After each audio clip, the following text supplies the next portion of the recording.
Good evening. It's evening here in Prince George, BC.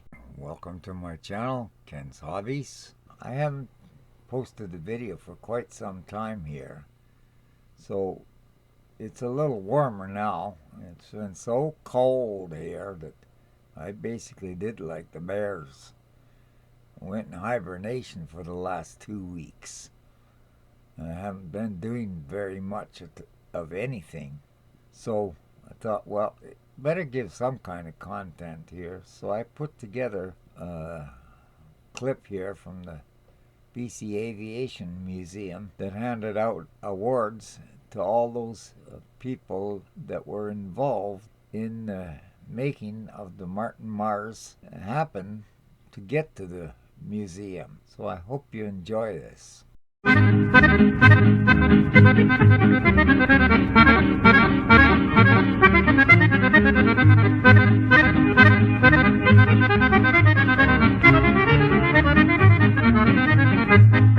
Adam Olson to come forward at this time. Adam has been a friend of the BC Aviation Museum for a long time. Adam was very instrumental some time ago to getting us together with the provincial government and taught us how things work together. And I would just like to say thank you for being a support for the BC Aviation Museum from the very beginning and really stepping up behind this project.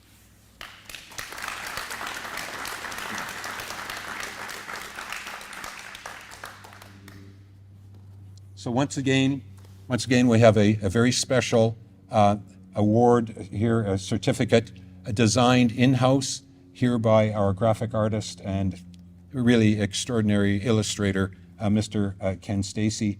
And on behalf of all of us here at the BC Aviation Museum, Adam, thank you for your support and good luck in your retirement.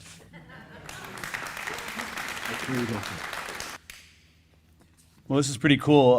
Today marks this is the final event of what is 16 years in public service. And so it's a good way to end a career in politics, celebrating an accomplishment and an achievement. And as Lana said, an achievement that could be done only with the cooperation of everybody in the room and many, many other people that are not in the room.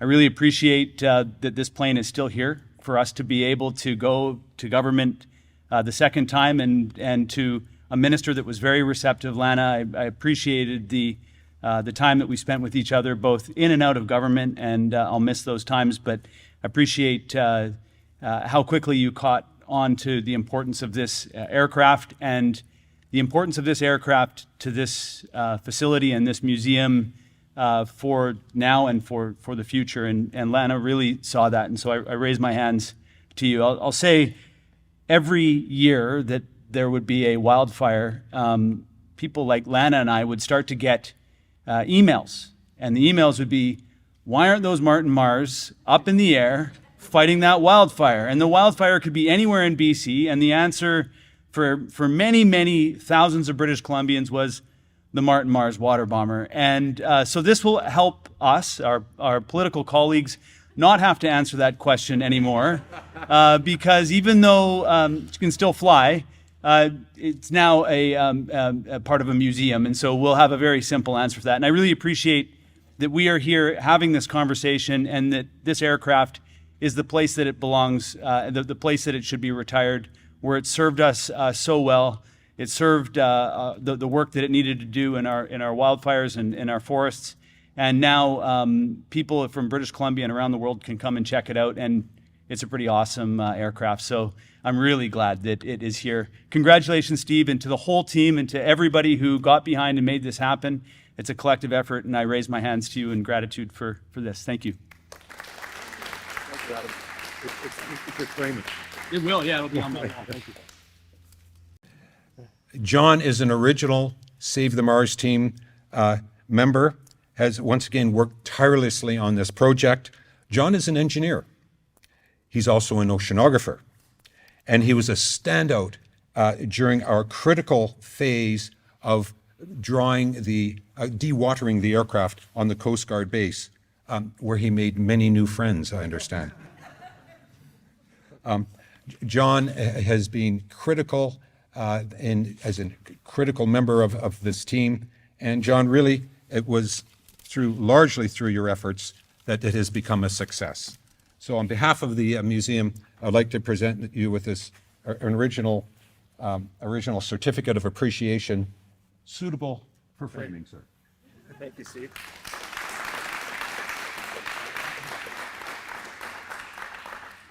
Well, thank you very much.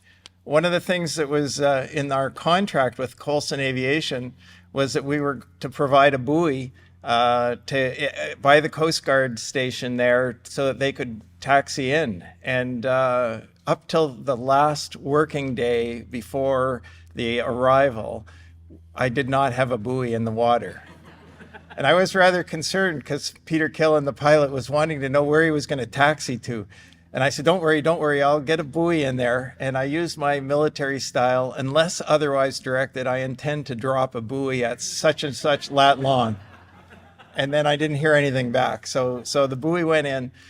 The one thing that I'll say, as Bob mentioned, it was such an event here along West Saanich Road. But I was fortunate enough to get to coordinate things both from the water space point of view and airspace point of view up in the 443 helicopter. Fortunately, 443 looked after me. I have a little tie to the organization. And what happened is when we lifted off, I saw the cars all the way up and down Mills Road and Willingdon Road and West Saanich Road. And I thought to myself, early discussions as the ops guy, I had talked to the RCMP and I said, well, I don't think we need to provide any traffic management. I realized there was a few vehicles out there. But anyway, one of the things that I had never done before was coordinate water space. Now, I'm an airspace guy. I gave a lot of orders for airspace control and stuff like that. So I thought, well, we got to have a clear spot. And I had seen the video coming out of Sprout Lake, where every time the aircraft taxied around or tried to take off or tried to land, there were boats everywhere. And the interest that we had in the local community was hundreds and hundreds of boaters were going to come out and wanted to witness the landing.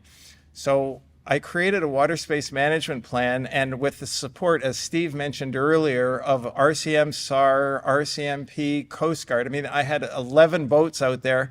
7 of them had flashing blue lights, and we decided to set a coordinate up.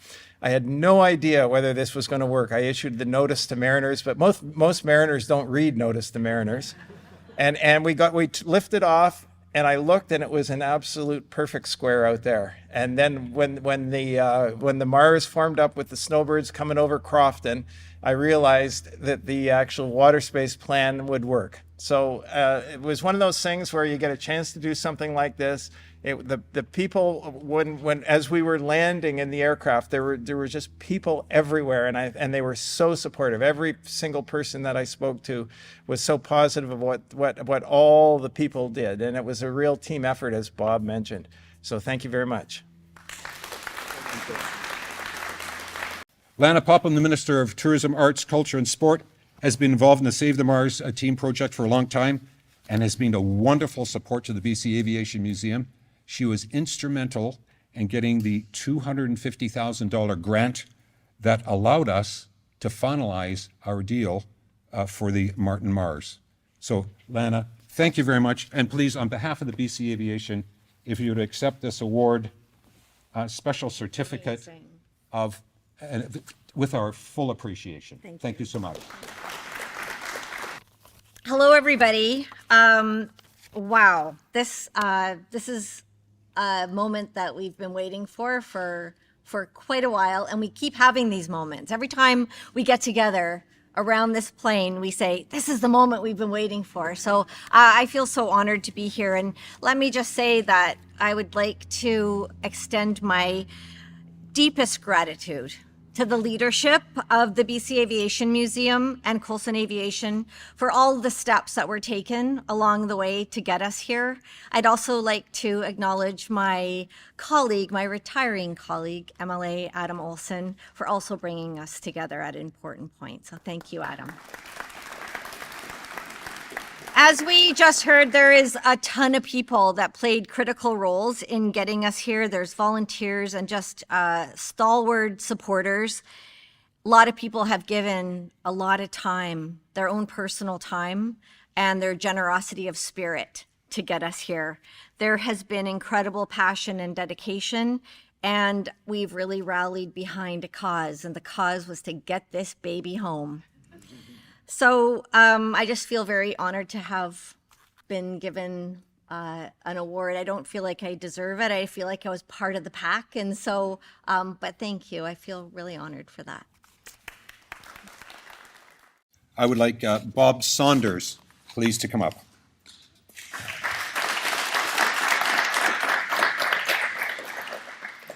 Bob Saunders is the museum treasurer, but he has also been a stalwart, original member of the Save the Mars team. Right from the very beginning, he has worked tirelessly. Sue, have you seen him at home lately? Yeah, I didn't think so. On this project, Bob has done immeasurable hours of work and night. I'd send him an email late at night, and I expect I'll read it in the morning, but ding, back it went right away. Bob did so much to ensure the success of this project. It would take some time to list all the things that he's done. He's very deserving of our high praise. Bob, on behalf of the BC Aviation Museum, I'd like to present you with this personalized certificate of appreciation. Thank you. Thank you very much, Steve. As you know, it takes a community to put everything together and have something wonderful like this to happen. And for me, the real thrill, not just seeing it arrive, but seeing all the community get together and enjoy the arrival of the aircraft. That was amazing to me. People out on Hospital Hill chatting with neighbors who they don't normally chat to, talking about their stories with the Mars and everything like that. What a wonderful way to have the Mars arrive to the BC Aviation Museum. The other part that I really enjoyed was working together with so many people who were willing to make sure we got it here. We moved mountains, we moved obstacles, we moved lots of things. The backstory of this arrival and is really quite incredible. I think there's a story there as well. Maybe some of it we don't want to tell everything about, but it really was quite remarkable when you saw the number of people who were involved and the new friends that we've made across the whole province. And as a matter of fact, across more than the whole province, when I start thinking about the military, the Coast Guard, and all the other federal departments and the provincial government helping us out. Without all that help, this just couldn't have been achieved. So thank you again for the presentation, and I really appreciate all the help from the community as well. Thank you.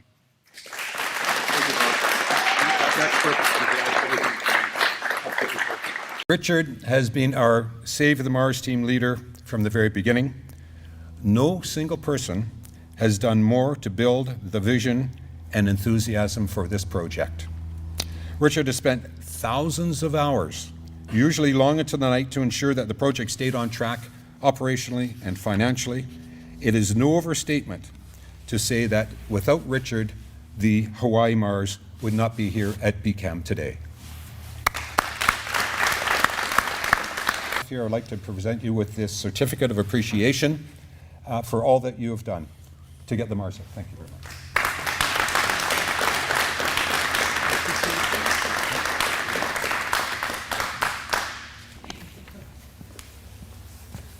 Thanks, Steve. Hey, everybody.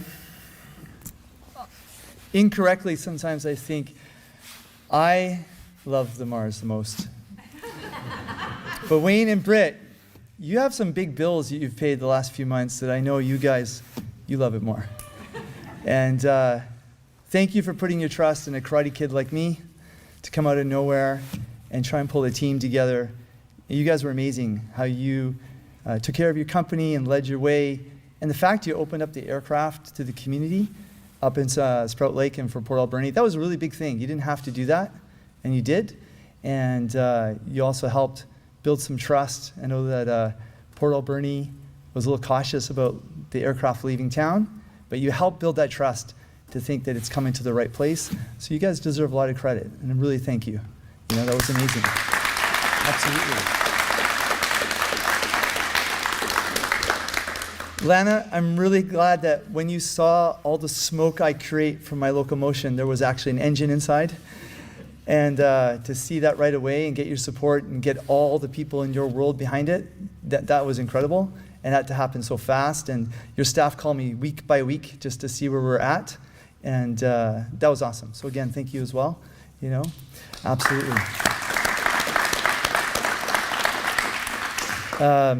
Lars in the airport. Where's Lars?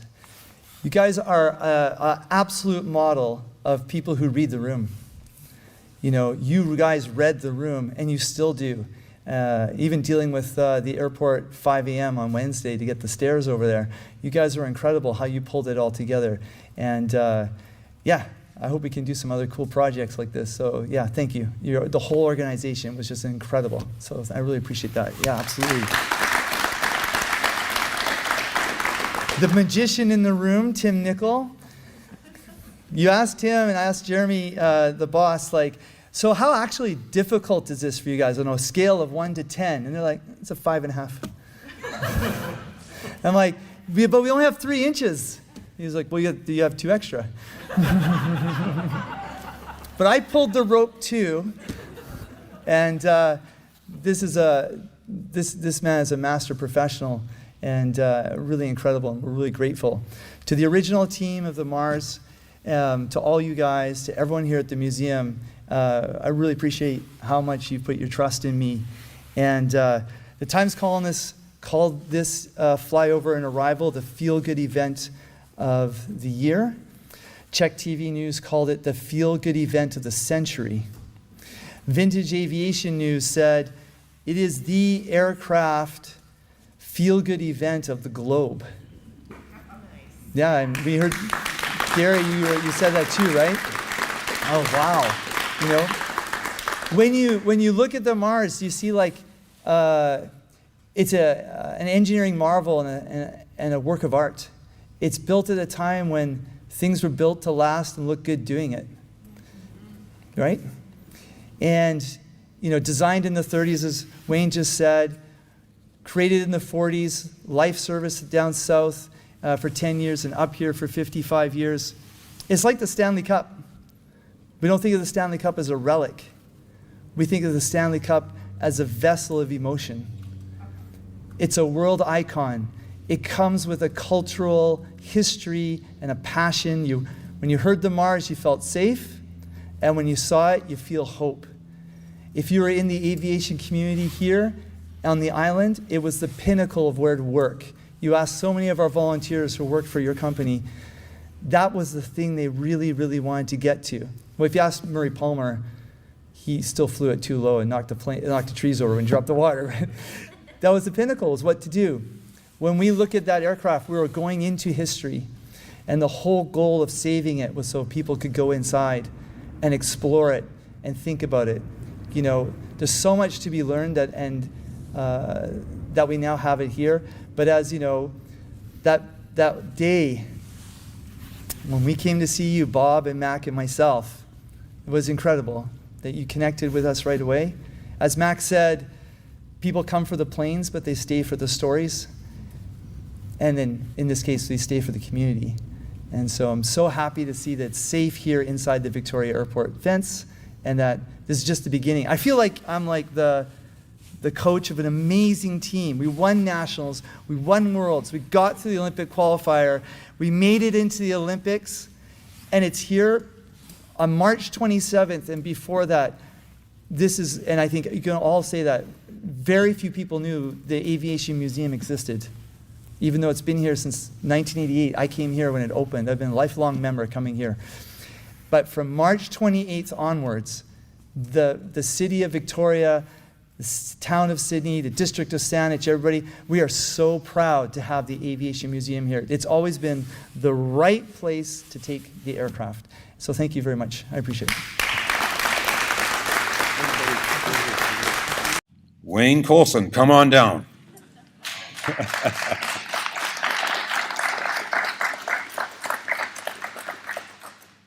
I'd like to introduce Wayne Coulson as the previous owner of the Hawaii Mars. Wayne was involved in the Save the Mars project from the beginning, and he delivered to us an airworthy 80-year-old iconic aircraft, which was an amazing achievement on its own. Truly astounding.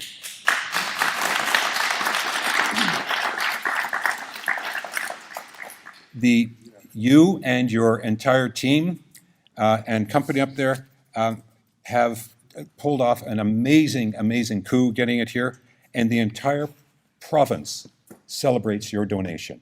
Thank you, sir. Please accept this award from us. Well, thank you, Steve, and congratulations to the BC Aviation Museum. What a wonderful group of people here that we've met and been involved with as we've tried to place this aircraft at home for a while. Now, thank you for bringing up the phone calls every July and every August about you guys getting the calls. Where's the airplane? When you didn't answer them, they phoned me. They sent them to us, yeah, yeah. But anyway, it's great that we're here together between the province and to celebrate the history of the airplane. Our family fell in love with that airplane over the years. My wife and I, with our kids, we grew up here in the airplane, go by our house 37 years ago. And, it was what an amazing piece of aviation history. And when we bought them, we really felt they were aviation royalty in a way because of the history going back into World War II era. We have the original drawings of the aircraft back to 1939. They were done with a pencil and a ruler. So the history was absolutely amazing. So it was with a heavy heart to figure out, what were we going to do with these airplanes? We certainly weren't going to let them go to multiple people that had lots of different ideas until BC Aviation Museum came to us. So it's like dropping off someone you really love at the old age home, right? It's like, geez, this is hard. This is really, really hard. But our family, every time we got dispatched with that airplane, my wife and I took the kids, and it became a family event. And it really taught us about the world of wildfire. And we built our business around that aircraft and the flow and the speed and the volume. And it's really going back to work as our ambassador of our family's company and to the aviation world in wildfire. It represents all the men and women that not only serve that airplane, but serve the people of the province and people of those first responders. And we all put our kids in harm's way when they go out and fight a fire. And it's just a really good reminder. We have our good friends at Conair there as well. It's really impressive that they've supported the BC Aviation Museum as well. So it's with a heavy heart that we're here. But it's also, we're extremely pleased and blessed to have been part of the Mars life and in fact, BC Aviation Museum that will love it as much as we do, and the people will really, really enjoy that aircraft. So Hawaii, you're back to work. You're our ambassador. And thank you to everybody. Nickel Brothers, you did a great job getting her here. We were at, I had the high blood pressure going, watching that thing move.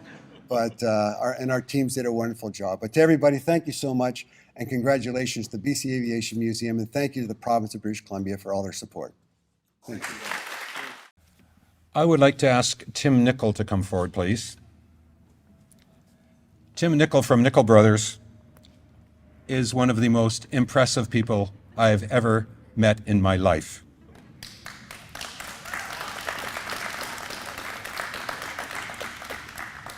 He moves houses, he moves buildings, he moves submarines. So I think the Martin Mars was an easy job for you. It was the most amazing thing to watch the Mars being jacked up and the transporter being built underneath it over a period of 5 days and then towed across the airfield here in Victoria. And then it took 5 days to deconstruct the transporter as well, all without a scratch. So very, very impressive. And Tim, without you, it would not have happened. So thank you very much from all of us here at the British Columbia Aviation Museum. And I would like to present you with this, once again, this personalized certificate of appreciation. Tim Nicol. I think in our business, I think we put ourselves actually in the position of doing things that cause the blood pressure to rise and a lot of attentiveness, but I'm not sure it actually compares to public speaking, and I think a lot of you probably can relate to that.